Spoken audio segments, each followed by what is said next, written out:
रमा भक्ति चैनल में आपका स्वागत है। आज मैं आपको कार्तिक मास के 22वें अध्याय की कथा कहने जा रही हूँ। इस सबसे पहले आप मेरा रमा भक्ति चैनल को लाइक करें, सब्सक्राइब करें और शेयर करें। तो आइए चले शुरू करते हैं 22वां अध्याय। राजा पृथु ने कहा, हे नारद जी, आप कृपा करके मुझको यह बतलाइए कि वृंदा को मोहित करके विष्णु जी ने क्या किया और फिर वह कहाँ गए। जब देवता स्तुति करके मौन हो गए तो भगवान शंकर ने प्रसन्न होकर देवताओं से कहा, हे ब्रह्मा आदि देवताओं, जलंधर तो मेरा ही अंश था। मैंने उसे इसलिए तुम्हारे लिए नहीं मारा, यह मेरी संसारिक लीला थी। फिर भी आप लोग सत्य कहिए कि इससे आप सुखी हुए या नहीं।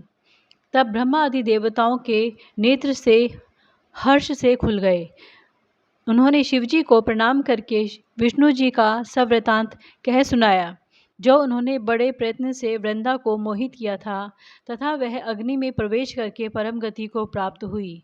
देवताओं ने यह भी कहा कि तभी से वृंदा की सुंदरता पर मोहित हुए विष्णु जी उनकी चिता की राख लपेटे हुए इधर उधर घूमते हैं। अतः आप उन्हें समझाइए, क्योंकि यह प्राकृतिक सदा चराचर आपके अधीन है।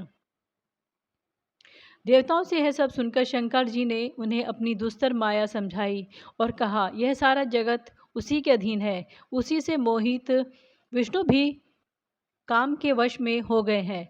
परंतु महादेवी उमा, त्रिदेवी की जननी, सबसे परे वह मूल प्रकृति परम मनोहर और वही गिरजा भी कहलाती है।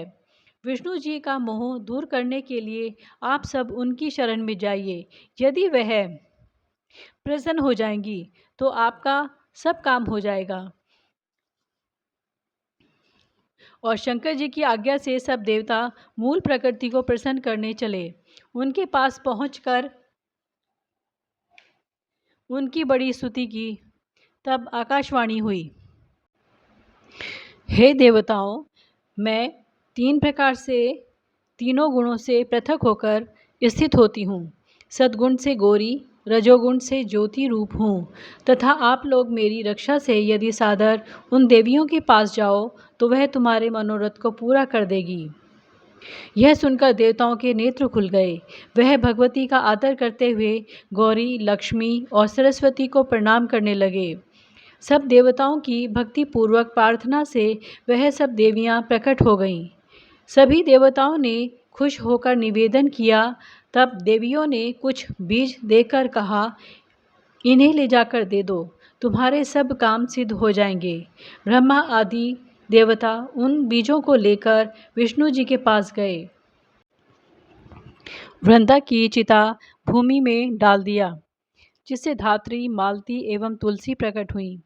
विष्णु जी ने ज्यों ही उन स्त्री रूप वाली वनस्पतियों को देखा तो वह उठ बैठे। कामासक्त चित्त से मोहित हो उनसे याचना करने लगे।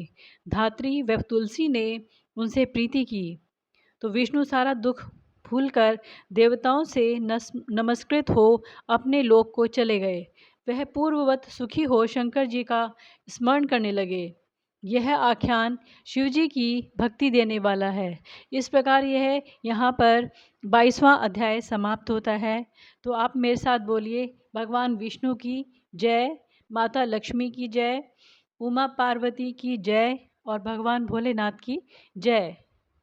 इस प्रकार आप मेरा भी चैनल लाइक करते रहिए, सब्सक्राइब करते रहिए और शेयर करते रहिए। धन्यवाद।